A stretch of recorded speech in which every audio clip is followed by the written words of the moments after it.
काय तर आपण आधी समजून घेऊ की ऍटॉमिक स्ट्रक्चर म्हणजे नेमकं काय, म्हणजे अणू आहे तो कसा आहे, त्याचं स्ट्रक्चर कसं आहे.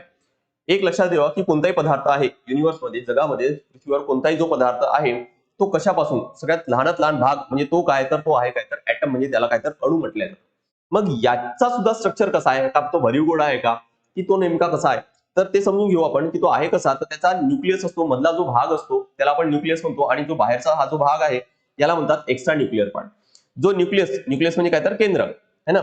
या न्यूक्लियस मध्ये आहे काय, तर त्यामध्ये असतात काय तर प्रोटॉन आणि न्यूट्रॉन असे दोन पार्टिकल्स असतात. म्हणजे हे लाल आणि पिवळ्या कलरची बॉल जो भाग दिसत आहे तो भाग म्हणजे कोणता, तर तो आहे प्रोटॉन आणि न्यूट्रॉन मिळून तयार झाले. आणि त्याच्या भोवती आहेत काय तर हे निळ्या कलरचे इलेक्ट्रॉन्स फिरत आहेत. इलेक्ट्रॉन्स काय तर ते फिरत आहेत है ना. इलेक्ट्रॉन बघा कशाने डिनोट करतात, तर ई त्याच्यावर काय तर मायनस लिहायचे, प्रोटॉन स्मॉल पी ने आणि न्यूट्रॉन स्मॉल एन ने है ना. त्याच्यावर चार्जेस किती आहेत, तर लक्षात घ्या की हा जो न्यूट्रॉन आहे, जो न्यूक्लियस मध्ये न्यूट्रॉन आहे त्याच्यावर चार्जेस हे 0 आहे. पण इलेक्ट्रॉनवर चार्ज बघा हा एवढा आहे, -1.6022 इंटू 10⁻⁻19, आणि प्रोटॉनवर तो तेवढा चार्ज आहे पण तो आहे पॉझिटिव्ह.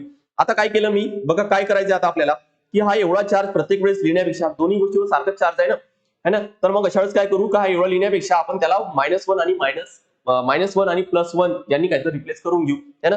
आणि याला काय म्हणून आपण रिलेटिव्ह चार्ज. काय केलं, फक्त या संख्येला यांनी फक्त रिप्लेस केलेला आहे. म्हणजे एक इलेक्ट्रॉन असेल तर -1 लिहू, 2 असेल तर -2 लिहू, 3 असेल तर -3, तसंच प्रोटॉन असेल तर +1 +2 +3 असं लिहिणार आहोत है ना.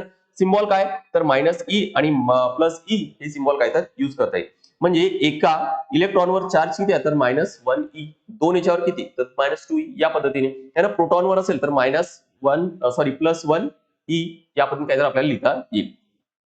त्याच पद्धतीने हे पार्टिकल्स आहेत तर यांना मास म्हणजे वस्तुमान सुद्धा असणार आहे. तर तो वस्तुमान किती आहे बघा, इलेक्ट्रॉनचा वस्तुमान इथे दिलंय की 0938 इंटू 10⁻31.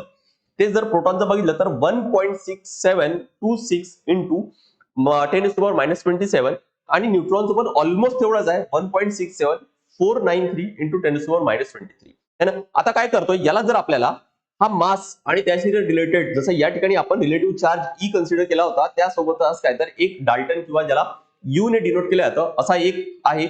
आणि ते बघा कम्पेअर आपल्याला करता येईल, की हा एवढा चार्ज असेल तर एवढा लिहिला जातो, एवढा असेल तर एवढा, आणि एवढा असेल तर एवढा लिहिला जातो है ना.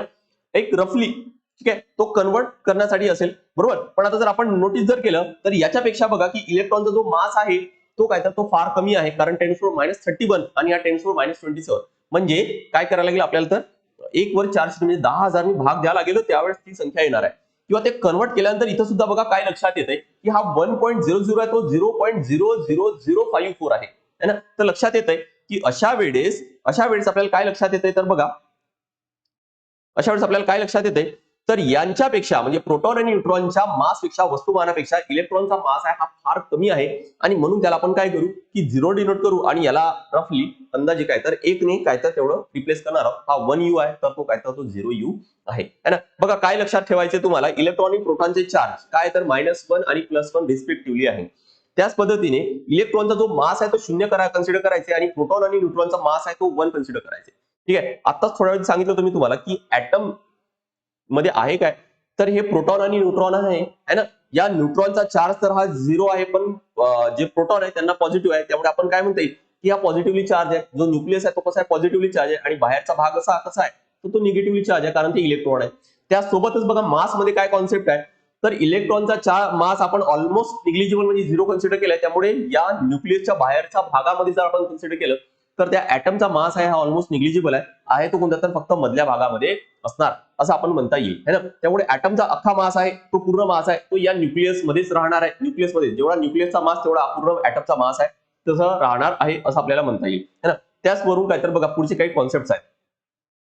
पुढचे जे डेफिनेशन्स आहेत, केंद्रक म्हणजे न्यूक्लियस आहे ते ऑलरेडी आपण कव्हर केले की तो धन प्रभारित आहे, कारण त्यामध्ये फक्त प्रोटॉन हा पॉझिटिव्हली चार्ज आहे आणि न्यूट्रॉन आहे तो तर न्यूट्रल आहे. जवळजवळ वस्तुमान हे काय तर केंद्रकात एकवटलेले आहे, ते पण आताच आपण कव्हर केलं, कारण इलेक्ट्रॉनचा मास आपण ऑलमोस्ट निग्लिजिबल कन्सिडर केले. दोन प्रकारचे अव अणुकण आहेत केंद्रकामध्ये, ते म्हणजेच काय तर प्रोटॉन आणि न्यूट्रॉन, आणि असे दोन्ही मिळून त्याला काय म्हणतात तर न्यूक्लियॉन हा वर्ड आहे. ठीक आहे.